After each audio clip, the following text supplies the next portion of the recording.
Joining me right now, I have two people that are going to be talking about, we're going to call it Jesus the Cook, and we're going to explain that a little bit about a gentleman who is fighting very hard because he claims he's innocent, and these gentlemen believe that he is as well. We have sitting next to me Christopher Kerr, who's the attorney in this particular case, and then Dave Couvetier, FBI retired. Let me start out with you, Chris. Explain to me Jesus' situation. Well, Jesus was arrested with another 7 defendants out in the Caribbean in August of 2014 on a large freighter. He was the cook. He boarded that freighter at the last minute. They sailed for maybe 20 hours and were boarded by the Coast Guard. The Coast Guard spent 17 and a half hours searching that ship, and in a fake fuel tank below decks, they recovered a large amount of cocaine, about 1,500 kilograms of cocaine, and they arrested everyone on board, of course. Okay, so then why was Jesus charged? He claims he didn't know about it, but he was still charged anyway. Why? Well, the government operated on the assumption that everybody on the boat must have been in on it. They must have been in on it, so that satisfied probable cause standard. Pretty weak charge to begin with, but then they interviewed all the defendants. The government interviewed the Jesus, and Jesus denied it. He said, look, I got on this boat, I was the cook, I got on at the last minute, I had no idea there were drugs. And of course, they didn't believe Jesus. Yeah. To be honest with you, when I got appointed to represent him, I didn't believe him either. And I listened to his story again and again, and I tried to you know, in a case like this, if you're guilty, you definitely want to make a deal. Oh, sure, yeah, you know, yeah, because the stakes are very, very high, as you can see by the result in this case. You know, these guys, those that went to trial ended up doing the equivalent of a life sentence. You know, and those that made a deal and pled, each were sentenced to 5 years. So you had some of those people that said, yeah, he knew about it. Right, and they knew what they had to say, that everybody was in on it. That's the only, their stories conflicted, and they admitted telling lies. Dave, you're retired FBI. Why are you involved in it? Well, I used to work with Chris. You know, he's a retired FBI agent as well. We used to work together. After our careers, we you know, started our own businesses and doing our own thing, right? Yeah. So he was telling me during an event that we were at together, he was telling me a little bit about the case, and I couldn't believe it. And then he said, well, give me the documentation that you have. I want to go over this and review it, because it seems like it's not, you know, it's wrongful. It seemed like this individual was wrongly prosecuted. So I went through it, and I'm convinced. I've spoken to the polygrapher that polygraphed him, because let me explain this. Not only did Chris have him as a client, but you know, he's the attorney. Yeah. So he was talking to Jesus the cook and saying, listen, you got to tell me. You're protected. You tell me the truth. Okay, right.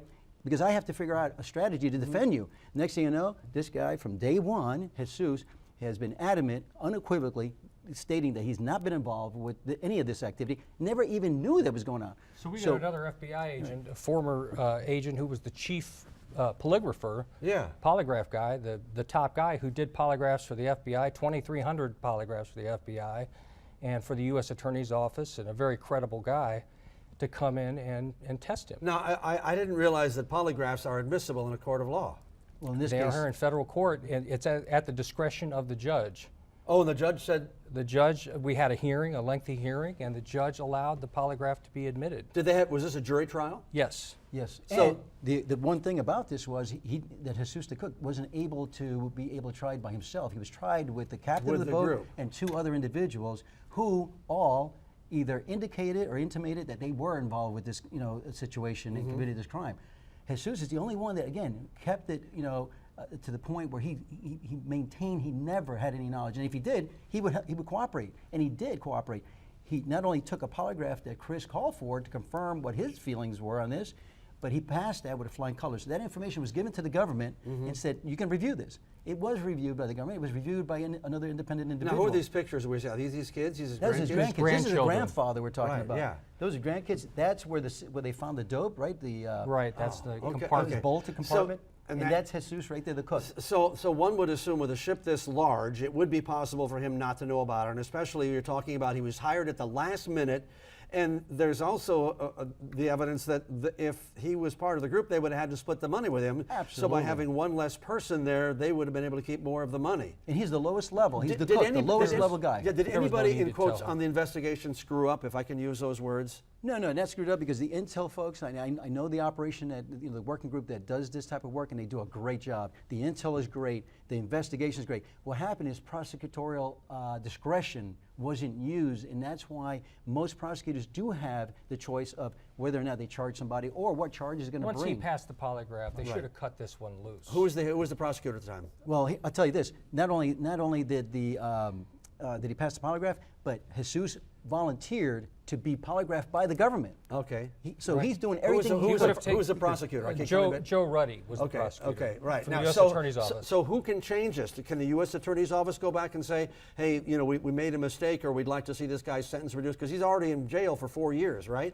So far, a little over 4 years, he's already served. And how many years is he sentenced to? A little over 19 and a half years, almost 20 years. 20 years. Yeah. And the people that pled out are getting out? Next year, they got about 5 years apiece, And correct? the people that pled out knew about this? Oh, they Yes. admitted drug smugglers, yes. And one of the individuals that cooperated with the government initially, during initial interviews, didn't implicate the cook because the cook wasn't involved. Yeah. But later they realized, well, the more we give, the more we get reduced in our time. Yeah. We know how the game is played. They were all kept that's what together, happens. and they were interrogated again and again and again by the government, who kept no notes of these interviews and didn't provide any notes, and then sent them back to compare notes in their cells together in between interrogations and I thought preparation that wasn't supposed to be sessions. allowed. Well, the general population. But here, the thing is, we're not getting paid for this at all. We're Right. doing this because what's right is right and what's wrong is wrong. You've covered a lot of cases. Now, isn't it true that almost anybody who commits a crime says, I'm innocent? Oh, absolutely. Right. Absolutely. So But how do you separate then? Is it simply because of all the facts that you've looked at? It's like, this just doesn't add up. It doesn't work. It doesn't work in my head. It doesn't work anywhere on paper. Al, over 33 years, myself and Chris has got a couple of decades, almost 3 decades under his belt as well. I can tell you that the one thing I used all the time is I always prepared my cases going to trial, because when you go to trial, the threshold is, you're guilty beyond a reasonable doubt. Okay, right. Beyond a reasonable doubt. So I prepared all my cases, at that level. So that's how I avoid ever putting somebody who's innocent in jail. What happens now to him? Well, I'll tell you, we attempted to get a meeting with the U.S. Attorney about this, and that was declined. We were directed to the pardon attorney in Washington, D.C. So the only person that's going to be able to change this situation right now would be the president? That's right. Basically, that's what it. And Chris did file a petition to try to get his sentence commuted, and that's all we're asking. We're not asking for him to be pardoned. Right. We're asking just for a time reduction served. in sentence. Yeah, time served. Let him go home. Send him back to And his here's the family. ironic thing: he never wanted to come to the U.S. He wasn't sneaking in. This guy was picked up in international waters by our government, brought it here, and now he's in jail for something that he didn't have no knowledge of because he passed that polygraph. Plus, there's other information that we have that indicates that. That's why we're here. We're putting our reputation on the line for this guy for one reason only, because this guy did not do it. This guy was not involved. Well, this is my first, over you've 30 never done years this. doing Wow, this. wow. And It's I've the helped first time people I've done this. in the past that have. So is there an effort to raise more money for this guy to try to help him out or help his family? Well, I mean, can you do that?